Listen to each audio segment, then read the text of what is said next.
At the weekend, Liverpool and Chelsea faced off in an entertaining game at Anfield, so we'll have a look at how both managers set up their teams tactically and if Liverpool deserved the win. So we'll start with how Liverpool built up in possession. They built up with this 4-2-4 shape that they normally do, with the centre-back split between the goalkeeper, the full-backs out wide, and the double pivot sitting here on the edge of the box, as you can see here.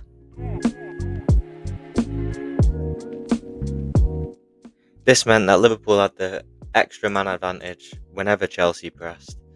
So even if they pressed in the 2 here, they had a 3 versus 2 in this area, which they always had the extra man to build out with. Chelsea pressed this initially in a 4-4-2, with both of the Chelsea pivots up tight to the Liverpool pivots. The wingers for Chelsea ready to press and jump on the Liverpool fullbacks if the ball went wide. On this side especially, Sancho followed Trent as much as he could about man marking him. Even if he pushed up over here or went narrow over here, Sancho would follow him, even if it meant ruining his team shape. And then Jackson and Palmer, as you can see here,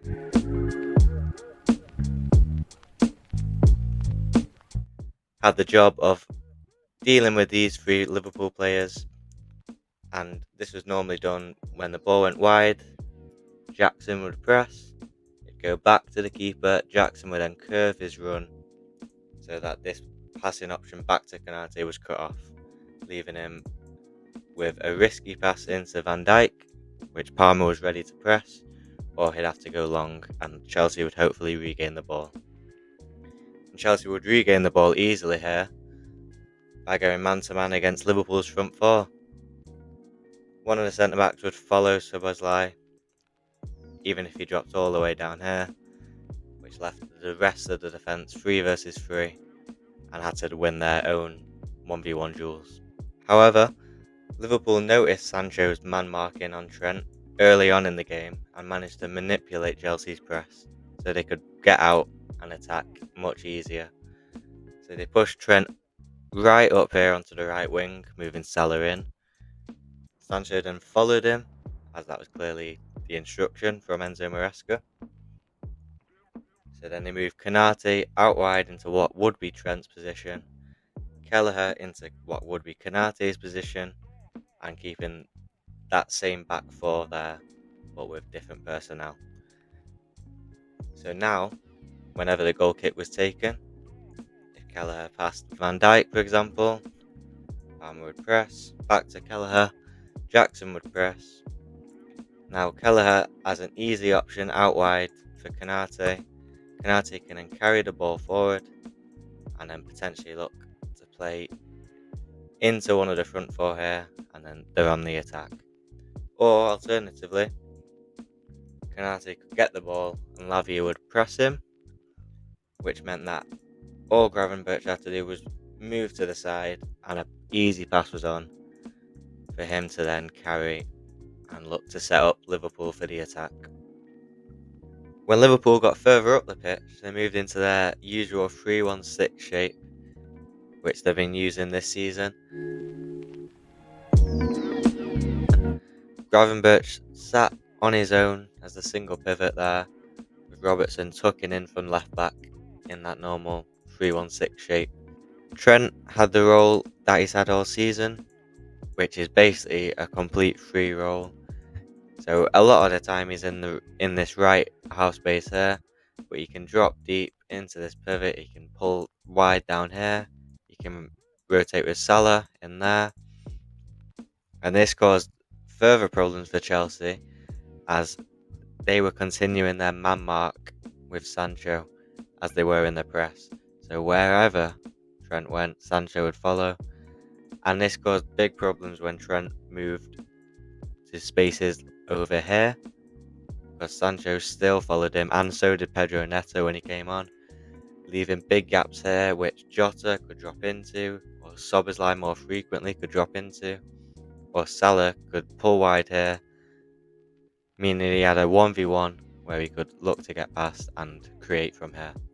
Now with Chelsea in possession, They built up with their goalkeeper in the build-up just like Liverpool were, but Chelsea were doing it straight from the start with Sanchez as the +1.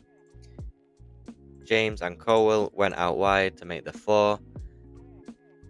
Lavia and Casido stayed in the middle here as the 2, and that meant a whole line of 5 was there for Chelsea right at the front against the Liverpool back 4. Chelsea having this +1 advantage in the build-up forced Liverpool to be a little bit more assertive in the press. And because the Liverpool front 2 of Szoboszlai and Jota were stopping these passes going into the pivots, when they did press, it was a lot harder for them to stay shadow marking the 2 pivots, meaning when they did press, all they had to do was a slight movement around the corner and a pass could be played. And because the 2 behind them were occupied by these 2 players there, Gusto and Palmer, it meant they couldn't jump too early. And if they did jump early, then again, one of Gusto and Palmer could be free and look to go from here. Another big problem with Liverpool's press was the passiveness of the back 4. Whenever Jackson dropped in, he wasn't really followed by Konate or Van Dijk, and a pass could be played right through the middle. Jackson could turn and has these options in front of him here. Or, alternatively, if a pass did get through to one of the pivots, and one of the Liverpool pivots could back it up, the centre-back wasn't equally as aggressive and stayed there, leaving one of the 8s for Chelsea free. Meaning a pass could be played like that, into him, into space, and it could go from here. Further up the pitch, similar problems arose for Liverpool, as Chelsea now set up with a 3-2-5 with a really narrow back 3. Liverpool pressed this in a 4-2-4 shape, aiming to stop any balls through to the 2 pivots here, using Szoboszlai and Jota to shadow mark, whilst also applying pressure on the centre-backs. And whenever the ball went wide, the wide player would apply pressure, forcing him back inside, blocking that pass through to the winger. But the problems occurred when one of the Chelsea 8s pulled really wide. The Liverpool wide player tried to pull equally as wide to block that passing lane through to him whilst also applying pressure. But what this meant is the rest of the Liverpool press had to shift across with it, and doing this opened up gaps centrally for one of the pivots to receive the ball and turn. Chelsea continued to exploit this throughout the game, and it was especially effective when one of the Liverpool pivots pulled wide with Palmer or Gusto on this side, because when a ball did get through to the Chelsea pivot, he had all this space centrally to run into and look to play in Jackson through the Liverpool high line. One player who was especially good at this was Lavia in the midfield. Every time he could show for the ball, receive it on the half turn and face and play a lovely pass through. And he was equally as good defensively, cutting out all the Liverpool breaks. And as a City fan, I'm still baffled that we sold him. And a player equally as impressive was Curtis Jones for Liverpool. Jones on his own was able to get around the Chelsea press and carry the ball and get Liverpool further up the pitch to look to create chances. And of course he got the winning goal too. So overall, in my opinion, I think Chelsea dominated the game and actually had the better performance. But Liverpool, even with the problems with their press, had the quality when it mattered and managed to secure the win.